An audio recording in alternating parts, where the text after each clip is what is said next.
আমি জন্মের পর থেকে আমার বাসায় কখনো আমার আব্বুকে দেখিনি। আমার বয়স 17, আমার আব্বু জেলে থাকার বয়সও 17। আব্বুকে ভুলভাবে ধরা হয়েছে নামের জন্য।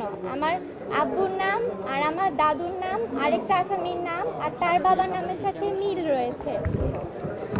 এইভাবে করে আব্বুকে মানে ফাঁসিয়ে ধরা হয়েছে, তারপর আমরা ছাড়াতে পারিনি। আমি জন্মের পর থেকে আমার বাসায় কখনো আমার আব্বুকে দেখিনি। আমার বয়স 17, আমার আব্বু জেলে থাকার বয়সও 17। আর আব্বু মুক্তি পেলো, আমরা তো আশা করিনি যে আব্বু মুক্তি পাবে। আমাদের দ্বিতীয়ভাবে দেশ স্বাধীন হলো, পরিবর্তনের কারণে আমরা ন্যায় বিচারের আশা করেছি। হ্যাঁ, আর এখন আব্বুকে পেয়ে অনেক খুশি। কে বাবাকে পেয়ে খুশি হবে না? বাবার সাথে আমি যখন ক্লাস 6-এ পড়ি তখন একবার দেখা হয়েছে জেলে। এখন আমি ইন্টার ফার্স্ট ইয়ারে পড়ি। নামটা বলো তোমার। আমার নাম সাফা জুমাইনা। তোমার বাবার নাম কি আর কি হয়েছে ঘটনা?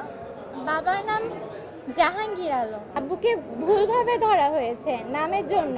আমার আব্বুর নাম আর আমার দাদুর নাম আরেকটা আসামির নাম আর তার বাবার নামের সাথে মিল রয়েছে। এইভাবে করে আব্বুকে মানে ফাঁসিয়ে ধরা হয়েছে, তারপর আমরা ছাড়াতে পারিনি। ইসলামী বিশ্ববিদ্যালয়ের ছাত্র ছিলেন, তারপরে উনি আমার বাবার ব্যবসা দেখাশোনা করতেন। হঠাৎ করে আমার ভাইয়াকে অ্যারেস্ট করা হয়, আমরা কিছু বুঝে উঠতে পারিনি তখন। তারপর থেকে ভাইয়াকে 1 মাস মতো গুম করে রাখা হয়েছিল।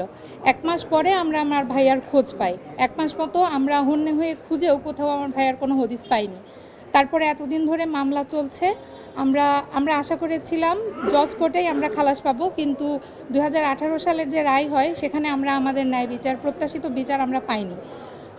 ঘটনার দিন আমার ভাইয়া সহ আমরা সবাই, যে ঘটনাটা ঘটে 21শে আগস্টে, সেই দিন আমরা সবাই একসাথে উপস্থিত থেকে টিভিতে আমরা সংবাদটা দেখেছিলাম এবং সেই দিনে দোকানে আমার ভাইয়া সারাদিন বেচা কেনা করেছিল। সেখানকার সাক্ষীও পেশ করা হয়েছিল, কিন্তু তারপরেও আমরা ন্যায় বিচার পাইনি। দীর্ঘদিন পরে হাইকোর্টে আপিল করার পরে আমাদের বিজ্ঞ আইনজীবী উনি আমরা সহায়তায় দেশের পট পরিবর্তনে আমরা ন্যায় বিচার পেলাম। ধন্যবাদ মানে সবাইকে। জেনারেল রেজাকুল হায়দার, ব্রিগেডিয়ার আব্দুর রহিম যিনি কারাগারেই মারা গেছেন, আব্দুল সালাম পিন্টু এবং আরও অনেকে। এর সাথে একজন ছিল কুষ্টিয়ার জাহাঙ্গীর আলম। এই জাহাঙ্গীর আলমকে নামের ভুলের কারণে তাকে 17 বছর কন্ডেম সেলে থাকতে হয়েছে। পুলিশ সাক্ষী দিয়ে বলেছে তারা গ্রেপ্তার করেছে জাহাঙ্গীর আলম বদরকে, যার বাড়ি দোহার। এই জাহাঙ্গীর আলম বদর ছিল মুফতি হান্নানের সাথে 9টি মামলার সহযোগী আসামি। অথচ এই জাহাঙ্গীর আলম কুষ্টিয়া, যিনি ল্যাব তোষকের একজন দোকানদার ছিল, সাক্ষী দিয়ে বলা হয়েছিল ঘটনার সময় তিনি কুষ্টিয়াতে ছিলেন।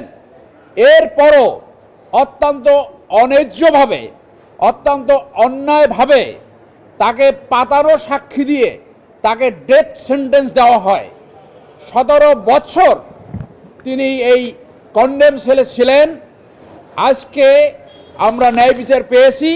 আমার ডান পাশে যে মেয়েটি আপনারা দেখছেন, তার বয়স ছিল তখন 4 মাস। 4 মাস সময়ে তার বাবা অন্যায়ভাবে মিথ্যা মামলায় গ্রেপ্তার হয় এবং এখন সে মুক্তি পেয়েছে। আজকে এই মেয়েটা খুশি, ন্যায় বিচার পেয়েছে। আমার বামে যে রয়েছেন তিনি জাহাঙ্গীর আলমের আপন বোন। তারা এতদিন ধরে এই ন্যায় বিচারের অপেক্ষায় ছিলেন। আজকে তারা ন্যায় বিচার পেয়েছে।